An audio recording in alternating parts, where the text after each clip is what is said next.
Hello there and welcome back to my YouTube channel. Today we are going to learn the character 七. Now let's learn how to write it.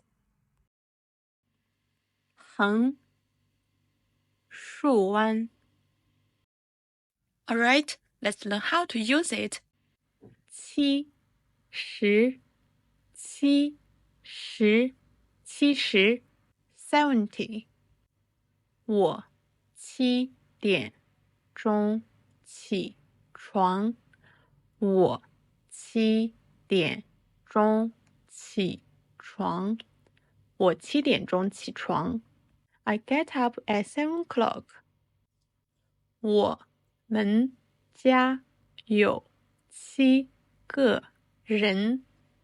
我们家有7个人。我们家有7个人。There are 7 people in our family.